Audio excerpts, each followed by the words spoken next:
अटकल लाई, तो वो अटकल इसके अपने घर की है, वो वेद ज्ञान नहीं है। जैसे इसने श्रीमद् भगवत गीता अध्याय नंबर 3 के श्लोक नंबर 8 में कहा कि अर्जुन, यदि तू एक स्थान पर बैठा रहेगा, कर्म सन्यासी हो गया, तो फिर तेरा निर्वाह कैसे होगा? एक स्थान पर बैठकर हठ योग करके साधना करता रहेगा। तो मूर्ख लोग होते हैं जो ऊपर से तो हठ योग करके समाधिस्थ नजर आते हैं, लेकिन वो अंदर में चिंतन कुछ और ही करते रहते। ऐसा करना व्यर्थ है। फिर छठे अध्याय के 10, 11, 12, 13, 14, 15 तक इसने क्या बताया है? फिर अपनी विधि बताई है, और वो वेद ज्ञान है जो तीसरे अध्याय के 7, 8 मंत्र में दिया है। वो तो वेद ज्ञान कि यदि तू एक स्थान पर बैठकर हठ योग करता रहेगा तो तेरा फिर निर्वाह कैसे होगा? इस कर्म सन्यासी नहीं होना, कर्म योगी बन। फिर 8वें अध्याय के 7वें श्लोक में कहा कि युद्ध भी कर, मेरा स्मरण भी कर, ये वेद ज्ञान है। फिर इसने छठे अध्याय के 10 से लेकर 15 तक जो ज्ञान दिया है, उसमें इसके अपने घर का है मूर्ख बनाने के लिए। क्या बताता है? एक स्थान पर, अलग स्थान पर बैठ जा, नीचे कुसा हो, डाब हो, ऊपर मृगशाला हो, उसके ऊपर एक सुंदर कपड़ा हो स्वच्छ, फिर वो ना ऊंचा हो ना नीचा हो, ऐसा आसन हो, उस पर बैठकर अपने नाक के अग्रभाग पर ध्यान लगा और मन और इंद्रियों को रोक। ये इसके घर का ज्ञान है। वहाँ तो कह रहा है वो वेद ज्ञान है कि तू एक स्थान पर बैठा रहेगा, तू हठ योग करता रहेगा, तेरा निर्वाह कैसे चलेगा? और यहाँ ये अटकलबाजी अपनी बता रहा है। अब जैसे वो वेद ज्ञान कैसे है और ये वेद ज्ञान क्यों नहीं है, ये भी जानना अनिवार्य है। यजुर्वेद अध्याय नंबर 40 के मंत्र नंबर 15 में स्पष्ट किया है कि वायु अनिलम अमृतम अथिदम भस्मांतम शरीरम ओम कर्तु समर किलबे समर और कर्तुम समर। ओम नाम का सिमरण काम करते करते कर, विशेष कसक के साथ कर, और मनुष्य जीवन का परम कर्तव्य जानकर ओम का सिमरण कर।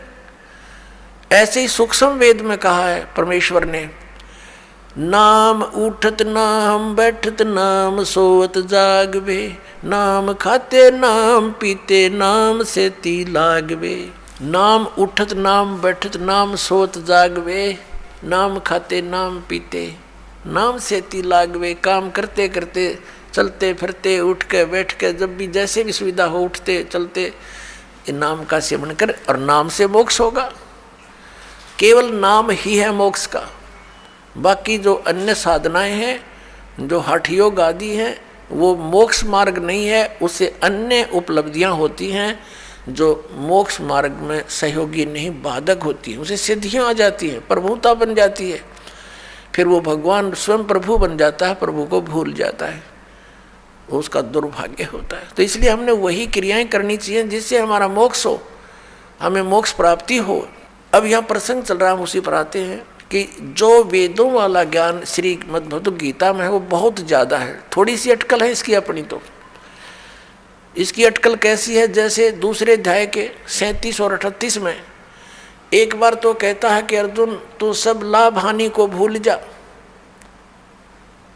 और युद्ध कर ले, और फिर तुरंत लाभ और हानि याद दिला रहा है कि यदि तू युद्ध में मारा गया तो स्वर्ग की प्राप्ति होगी, और यदि युद्ध में जीत गया तो तू पृथ्वी का राज भोगेगा, तेरे दोनों हाथों में लड्डू। तो ये इसकी अपनी बकवाद थी, जो उसको केवल युद्ध कराना ही उद्देश्य से रखा हुआ था। अब यदि श्री कृष्ण जी गीता जी का ज्ञान दे रहे होते तो वो इतना जुल्म नहीं करवाते, क्योंकि वो तो बहुत युद्ध अप्रिय है, वो युद्ध करते ही नहीं, उनको युद्ध अप्रिय है। क्योंकि 3 बार गए थे वो शांति दूत बनकर, उनको इसी दृष्टिकोण से कहा करते थे, देखो भाई युद्ध बहुत बुरी चीज़ होती है, टाइम पास करना अपना टाइम पास कर लो, आधा आधा बांट लो। नहीं माने, फिर आखिर में क्या हुआ कि भगवान ने ये कह दिया भी ठीक है तुम नहीं मान रहे हो। श्री कृष्ण जी ने कहा कि एक तरफ मेरी सेना होगी, एक तरफ मैं हूँगा, और मैं हथियार भी नहीं उठाऊंगा। क्या वो महापुरुष? और फिर ये कह सकता है, जब अर्जुन मना कर कि मैं नहीं युद्ध करना चाहता भगवान, और मैं तो ये चाहता हूँ कि मुझे निहत्थे को एक तीर मार के मार दे मुझे दुर्योधन, और मेरी मृत्यु से ये अनर्थ टल जाए, मैं यहाँ तक इच्छुक हूँ, और हम तो भीख मांग कर गुजारा कर लेंगे, ऐसा जुल्म हम नहीं करेंगे। और उस समय ये कह रहा कि ना युद्ध कर, तू मर गया तो इस स्वर्ग में जाओगा, और मैं युद्ध जीत गया तो राज भोगेगा। अब उसमें गंध भरने लग रहा है ये सारा। जब ये नहीं माना तो उसको ज्ञान देने लगा, ज्ञान के भी प्रश्न उत्तर करता रहा। अर्जुन सोचा था इससे पीछा छूटा, किसी तरह युद्ध मन बख्श दे। अंत में जब नहीं मानता दिखा अर्जुन, तो उसने विराट रूप दिखा दिया, भयंकर। अब कलेजा फट गया उसका, अर्जुन का। और लास्ट में फिर सारा कुछ ज्ञान देकर अपना, और कुछ वेदों का ज्ञान तो है इसमें अधिक। फिर लास्ट में 18वें अध्याय के 67-68 में पूछा है कि क्या तुझे ज्ञान हो गया, अब बोल क्या करेगा। अर्जुन बोला मैंने बहुत ज्ञान हो गया, मैं तो युद्ध करूंगा। अब उसने सारा दृष्टिकोण पढ़ लिया उसका कि ये युद्ध कराना चाहता है, और यदि मैंने मना कर दिया और इसने एक बार वो दृष्टि फिर दिखा दिया, मेरा हार्ट अटैक हो जाएगा, तो ये तो काम मेरा तो बनेगा। इसलिए अर्जुन ने कह दिया ठीक है भगवान, जो आपकी आज्ञा होगी वही करूँगा, और नाश करा दिया। अब हम आते हैं उसी निष्कर्ष पर, अपने आज के विषय पर। आज का विषय है कि हम परमात्मा की खोज में लगे हैं, और जाके ऊपर एती बीती, और कैसा है वो देश, अनल हक कहता चला मंसूर फांसी परवेश। और जाके ऊपर ऐसी बीती, कैसा होगा वो देश। हमें बताना चाहते हैं कि जिस देश को, जिस स्थान को पाने के लिए एक महापुरुष के ऊपर इतना बीता, ऐसा संघर्ष किया उसने, तो कैसा होगा वो देश। किसके विषय में? श्रीमद् भगवद गीता अध्याय नंबर 15 के श्लोक नंबर 4 में कहा कि अर्जुन, जब तत्वदर्शी संत तुझे मिल जा, उस तत्व ज्ञान रूपी शस्त्र से इस अज्ञान रूपी अंधकार का नाश करके उसके पश्चात परमेश्वर के उस परम पद की खोज करनी चाहिए, जहाँ जाने के बाद साधक फिर लौटकर कभी संसार में नहीं आते। और जिस परमेश्वर ने सर्व ब्रह्मांडों की रचना की है, संसार रूपी वृक्ष की प्रवृत्ति जिससे विस्तार को प्राप्त हुई है, भावार्थ है कि जिसने सारे ब्रह्मांडों की, सब प्राणियों की, सबकी उत्पत्ति की है, और मैं उसी की शरण हूँ, केवल उसी की भक्ति करनी चाहिए। गीता ज्ञानदाता स्पष्ट कर रहा, अपनी भक्ति तो उसने बता दी अलग से 8वें अध्याय के 13वें श्लोक में कि मेरा तेको अक्षर है, नथिंग एल्स। इसकी भक्ति करने से ब्रह्मलोक प्राप्ति होगी, वो परम गति है। वहाँ जाने के बाद भी फिर वापस आना होगा, ब्रह्मलोक में गए हुए प्राणी भी वापस आते हैं। और गीता ज्ञानदाता 2 अध्याय के 12वें श्लोक में, और 4 अध्याय के 5वें श्लोक में, और 9वें श्लोक में, 10वें अध्याय के 2 श्लोक में गीता जी में कहता है कि अर्जुन, तेरे और मेरे बहुत जन्म हो चुके हैं, तू नहीं जानता, मैं जानता हूँ। मेरे कर्म और जन्म अलौकिक है। इससे सिद्ध होगा कि इस गीता ज्ञानदाता कहता 8वें अध्याय के 13वें श्लोक में, ओम इति एकाक्षरम ब्रह्म व्यवहारण माम अनुसमरण ये परियाति तजम देहम स याति परमाम गतिम। मुझ ब्रह्म का केवल एक ओम अक्षर है, नथिंग एल्स। जैसा आप जी ने शिव महापुराण में अपनी आँखों देखा था कि मेरे मुख से ये ओंकार एक प्रणव मंत्र उच्चारण हुआ था,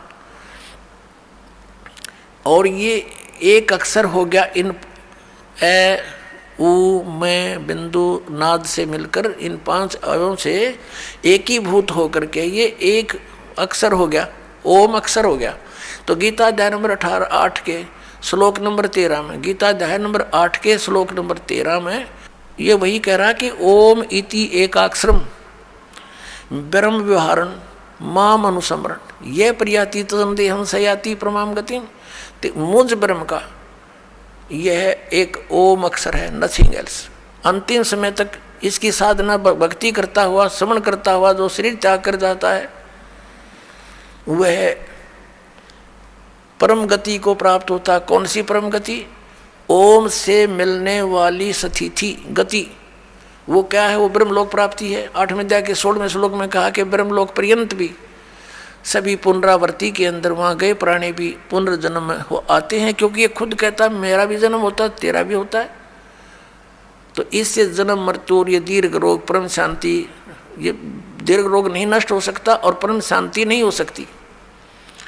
इससे ये भी सिद्ध हो गया कि गीता ज्ञानदाता वही है जो शिव महापुराण के अंदर ब्रह्मा और विष्णु को ये कह रहा था और शिव को और महेश्वर को उनसे भिन्न है। वो कह रहा था कि तुम ईश नहीं हो, तुमने सब मुझसे ही कुछ ये विभाग प्राप्त किए हैं और तुम प्रभु बन बैठे। और फिर ये भी कहा कि मेरा एक ओम अक्षर है, 5 अणु से बना हुआ, ये एकीभूत होकर के ये एक अक्षर ओम है, वर्ण है, ओम अक्षर है। तो इसे सिद्ध हो गया कि वही सदाशिव, वही काल ये गीता ज्ञान दे रहा है, जो श्री ब्रह्मा जी, श्री विष्णु जी, श्री शिव जी और इसी महेश और रुद्र को कह रहा पुत्र हो तुम मेरे। ये उनका पिता है, इनकी माता दुर्गा है। अब यहाँ प्रसंग फिर लाते हैं।